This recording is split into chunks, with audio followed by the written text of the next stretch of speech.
We are talking about the found footage movie, The Faith Community, actually written and directed by one Faith R. Johnson.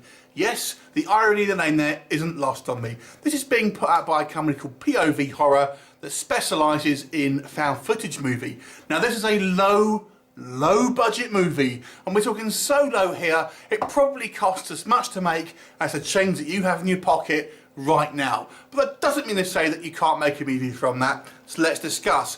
It essentially follows three college students as they decide they're going to go to Bible camp for the weekend to take some footage of this very charismatic, apparently this guy that's leading this Bible camp.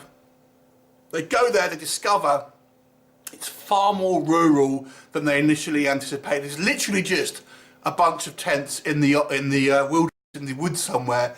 Now apparently they've got a website. Don't know how that's maintained. It's actually mentioned in the movie, but I do feel it's a legitimate critique.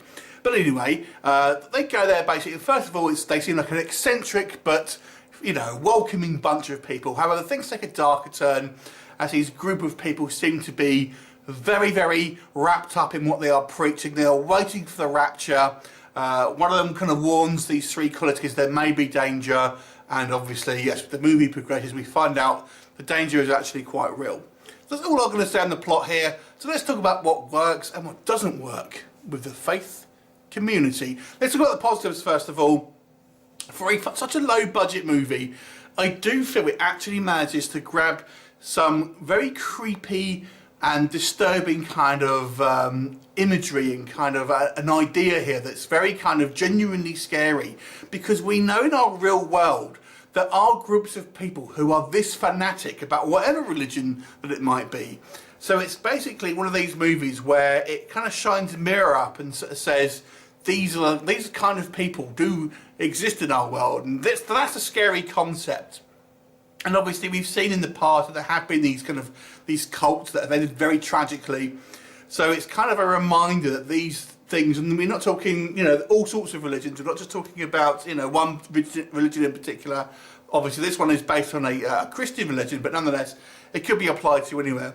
So it's a very real and scary concept. I also have to say, because of the very lo-fi and low budget nature of it, this movie does genuinely feel like a real found footage movie because it is so low budget. And you'll have things like the wind blowing on the mic and audio and camera distortions that are real basically, and therefore it does actually seem genuine to a certain degree. And I've got to say, despite there is no special effects here, there's nothing on screen that's going to make you jump or anything like that.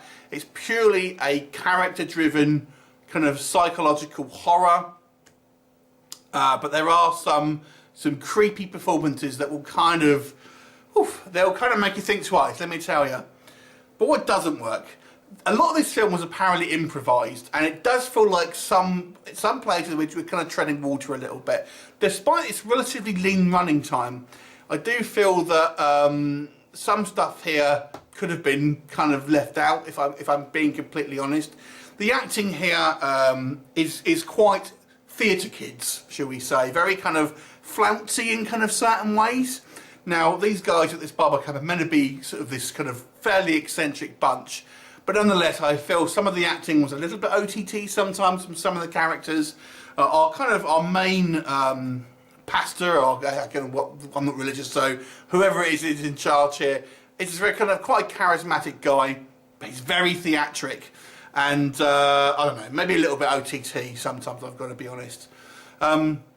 I did have a few plot holes here and there, if I'm completely honest. I think the three guys that go there, some of them, without going into spoilers, seem to drink the Kool-Aid a little bit too fast for me. I just don't know why it is that they were so wrapped up in this when there's clearly some wrong stuff going on. And our POV character, I don't know, he seems the only one with any sense, to be honest. I don't know why the other two don't seem to be quite as switched on, maybe. But this guy is our we don't see a lot on screen. He's really the voice behind the camera, and it is one of these occasions where, why is he filming this? Why is this guy keep filming? Why does the camera get dropped and picked up again? Things like that. one kind of small technical aspect that bothered me was in certain scenes that they're kind of talking amongst themselves and saying, "Oh, this guy's completely nuts," or something along the lines of that. But he's like 2 feet away. In real life, clearly he would hear you. So it's kind of one of these like little kind of like, oh, that doesn't really work. In kind of it takes you out of the kind of the realistic nature of this kind of film. And then we get to the end of the movie, and well, not even the end, because we get to about, I guess, 4/5 of the way through, and it ends. But then it should have ended at this particular point, but it kind of carries on, and I don't feel it needed to do that because it comes to like a conclusion, but then it still keeps carrying on for a little while, which I didn't feel was necessary. And then again, it just kind of seemed to be treading water. So. Like I said, this is an interesting film, and I feel for clearly very little planning and very little money, they've actually made a somewhat of a compelling and creepy story.